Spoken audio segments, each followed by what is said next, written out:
बिस्मिल्लाहिर्रहमानिर्रहीम। अस्सलामु अलैकुम दोस्तों, आप कैसे हैं? उम्मीद करता हूँ आप खैरियत से होंगे। जी हाँ दोस्तों, मैं लेकर के हाजिर हुआ हूँ एक बहुत अहम और निहायत मुफीद वजीफ़ा आपके सामने। दोस्तों, बहुत से लोग मुझसे इस बात का सवाल करते हैं कि कोई बंदिश हो गई है, जिन्नातों ने हमारे घर में कब्ज़ा कर लिया है, जादू का इलाज कैसे कर सकते हैं, सहर का इलाज कैसे कर सकते हैं, क्या इस्तिग़फ़ार से सहर का इलाज भी हो सकता है? इन सारी बातों को लेकर के मैं इस वीडियो में हाज़िर हुआ हूँ। तो बने रहिए आप हमारी वीडियो में आखिर तक।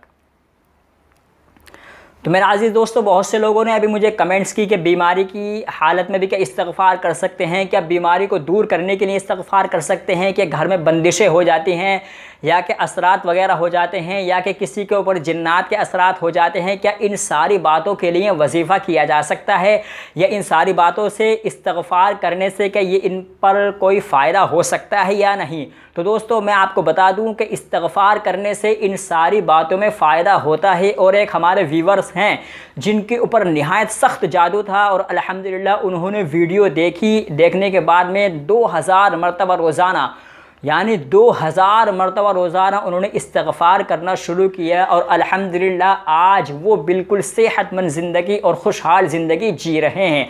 अब किसी किस्म के सहर उनके ऊपर या किसी किस्म का जिन्नात का उनके ऊपर कोई असर नहीं है। दोस्तों, यहाँ पर मेरी बहनें जो हैं, जो ख़ासकर औरतें होती हैं, ख़वातीन होती हैं, उनके ऊपर ज़्यादा इस बात का असर होता है।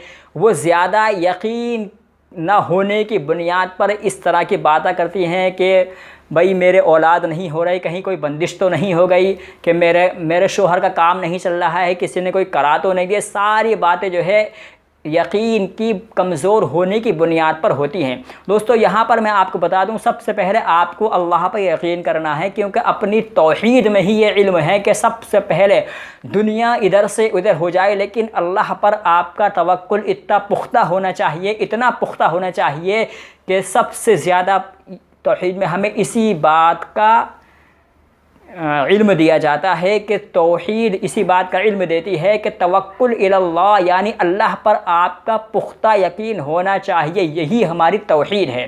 दूसरी चीज़, पहली चीज़। दूसरी चीज़ मैं आपको बता दूं कि हाँ, कहीं ना कहीं कुछ असरात भी हो जाते हैं। मैंने एक वीडियो बनाई थी कि जिन्नात औरतों पर और लड़कियों पर आशिक क्यों होते हैं, उसका लिंक आपको डिस्क्रिप्शन में मिल जाएगा, और ना मिले तो आप मेरे चैनल पर जाकर देख सकते हैं। मैंने लड़कियों के लिए और औरतों के लिए वीडियो बनाई थी कि जिन्नात ख़ासकर लड़कियों या औरतों के ऊपर असर क्यों करते हैं। तो वो सारी बातें मैंने उस वीडियो में बताई हैं, आप जाकर देख सकते हैं, और उनसे बचने का तरीक़ा भी मैंने उसी वीडियो में बताया है। आइंदा भी अगर कोई मेरी वीडियो आएगी तो मैं आपको उसमें बचने का तरीक़ा और बता दूँगा कि आपको किस तरह जिन्नात से या असरात से कैसे बचना है।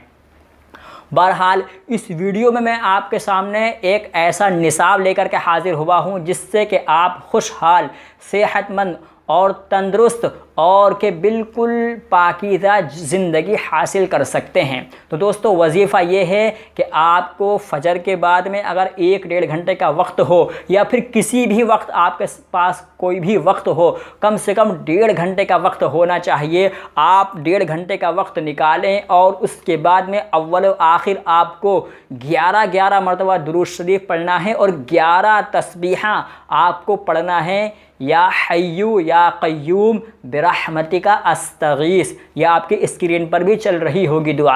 आपको ये इस्तिग़फ़ार पढ़ना है, या हय्यू या क़य्यूम बिरहमतिका अस्तगीस। आपको 11 तस्बीहां यानी 1100 मरतबा ये इस्तिग़फ़ार करना है, और उसके बाद में फिर 11 मरतबा आपको बाद में भी दुरूद शरीफ पढ़ना है।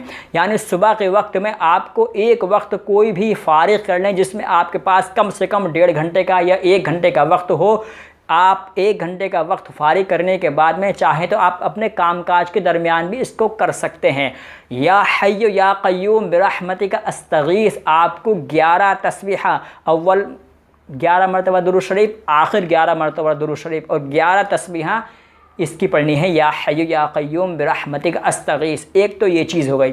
दूसरा, आपको इशा के बाद में सोने से पहले अपने बिस्तर पर जाकर के आपको ला हौल की एक तस्बीह पढ़नी है, जिसमें आपको 7 मरतबा दुरूद शरीफ अव्वल और 7 मरतबा दुरूद शरीफ आखिर, ये आपको पढ़ना है।